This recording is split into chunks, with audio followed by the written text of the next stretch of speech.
Seeing Wangxian pick up the roll of paper, the disciple's expression turned very weird. He even covered his mouth to cough. Wangxian also became curious and leaned over Lan Xiaoji's head to see him unfold one of the sheets. Unexpectedly, just as Lan Xiaoji opened it, Wangxian quickly snatched it away. His face burned red, though he pretended to be calm on the surface. Inside, he felt like banging his head against the wall. It turned out to be the erotic drawing he had drawn for Lan Wangji. Having it seen by Lan Xiaoji was simply a disaster. Lan Zhan really was something. Keeping it so solemnly in such a beautiful little box, he actually treated it like some rare treasure. After a moment's thought, Wangxian understood the strange look from the disciple who was responsible for inspection just now. It was unbelievable. Lan's family even took such a thing seriously and officially had it inspected. Lan family's way of handling things was truly meticulous. Wangxian quickly rolled up the drawing and placed it in the little box, tapped it lightly, then said to the disciple, "This is nothing special, just Lan Zhan's personal collection. Please don't mind." Ha ha. Upon hearing this, the disciple's expression became even more weird. Wangxian's mind buzzed with embarrassment, wishing a crack would open in the ground for him to hide in. The erotic drawing wasn't of anyone else. It was of himself. When he gave it to Lan Wangji, it didn't feel so strange. But now thinking back, it was indeed a bit odd. But since it was already given, it was awkward to ask for it back. The damage was done. He just hoped Lan Zhan wouldn't do anything strange with it. What were you thinking, Wangxian? Lan Zhan definitely wouldn't. Forget what he might do. It's more likely, given his nature, that he'd just put it in the little box and never look at it again. Thinking this, Wangxian became even more eager to explain. It's not what you think. I mean, it's an art collection. Yes, an art collection, not for any strange purpose. Thus ending the awkward topic. Wangxian tapped the little box with a knuckle and absent-mindedly asked, "Lan Xiaoji, have you picked which book to read?" "Ah, the Classic of Mountains and Seas?" "Good, let's go back and read." As it turned out, the Classic of Mountains and Seas, full of complicated mythical beast names, was completely unsuitable for a child to read. Lan Xiaoji stammered for a while, realizing he misread many characters, and shyly looked at Wangxian, treating him as a supervising teacher. "Don't worry, you're still young. It's perfectly normal not to understand this." Wangxian smiled kindly and reached out to pat his head, but the little one dodged without hesitation, his wary little eyes scanning him. Wangxian tried several times to sneak a pat, his hands itching much. He muttered, "One pat won't make any flesh fall off." Little Lan Zhan was just like older Lan Zhan, emitting a keep-out chill from head to toe. It seemed he'd have to find a way to get familiar before making a move. His eyes rolled over the densely packed tiny characters of the Classic of Mountains and Seas. Inspiration struck.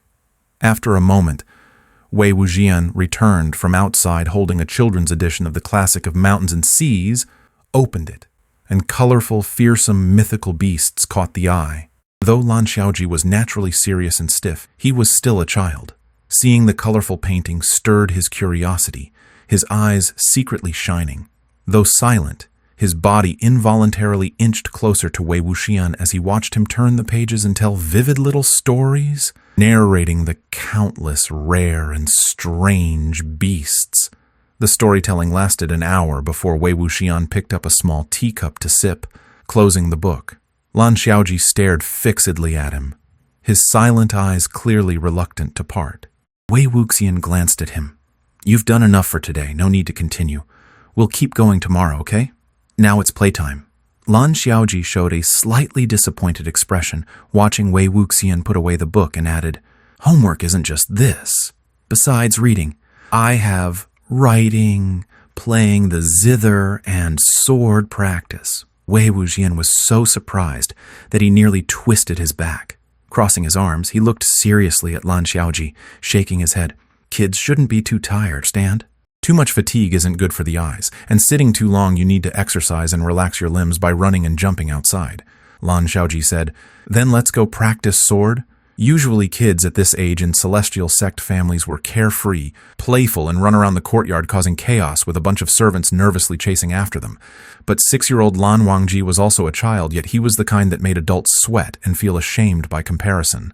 He picked up a small stick in the courtyard, settled into a horse stance, and quietly practiced a simple Lan-style beginner sword method for nearly half an hour, his arms and legs tiring and sore, but he never complained once. Wangxian watched from the porch, suddenly feeling awkward, as if all his past prides in slacking and cheating seemed worthless before Lan Wangji.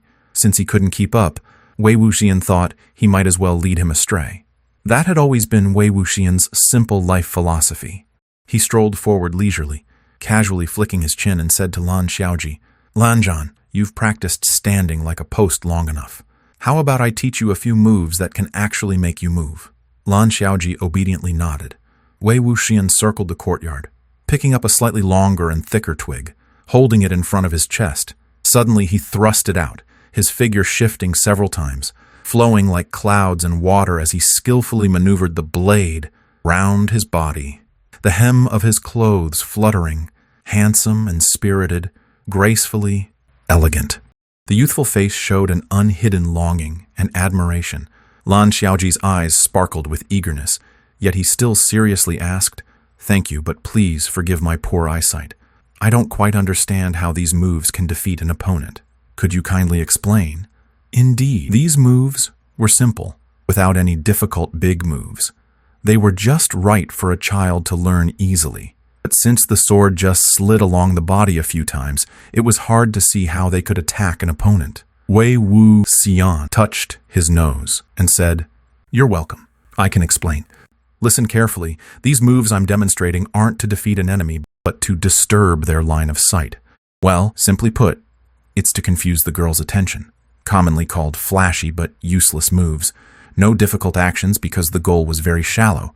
The blade merely glided along the body, doing nothing else just to create the fluttering of the clothes, purely for show."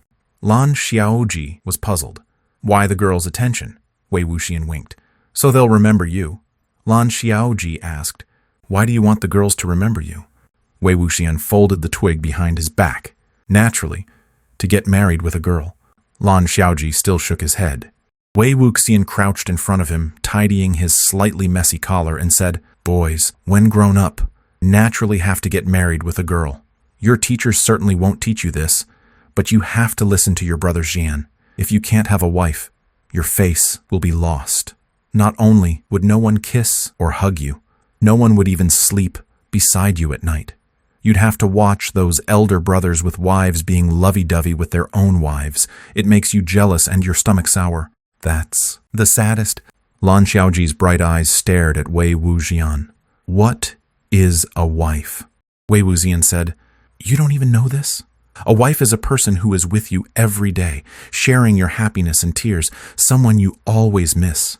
Just seeing her makes all trouble in the world disappear. When two people are together, they can do things they like to do." Wangxian talked endlessly. Lan Xiaoji quietly listened, staring at him without moving. Seeing no reaction, Wangxian thought he didn't understand, so he stopped after a moment and said, "You're still young. You don't understand this. Never mind. I won't tell you more. Let's stop practicing here for today, and that should be enough work, right? Can you go out and play now, second young Master Lan?" Lan Xiaoji shook his head. "I still have to practice the zither and write characters." Wangxian sighed and flicked his little nose lightly. "You're under a curse now. Can't be too tired, okay? That's enough for today. Early dismissal." Lan Xiaoji thought for a while and said, "This needs the teacher's permission. Let me report to my uncle." Inside the main room, Lan Qiren was discussing the possibility of acupuncture treatment with an elder doctor of the clan when a little girl pushed open the door, slowly walked to the hall, and bowed respectfully. Lan Qiren raised his beard in suspicion and carefully sized up the somewhat familiar little figure. The little girl wore simple clothes of the Lan clan, 2 thick braid pigtails hanging from her shoulders, tied at the ends with red ribbons and small butterfly bows, calling out in a babyish voice, "Uncle!" That uncle made Lan Qiren freeze for a moment, Suddenly, he slammed the table, pointed down at the hall, his eyes nearly popping out, his tongue trembling in his throat for a long time. He looked around at those nearby but couldn't say a word. His old face twitched repeatedly. Then he took a deep breath. Wei, Ying, get in here right now.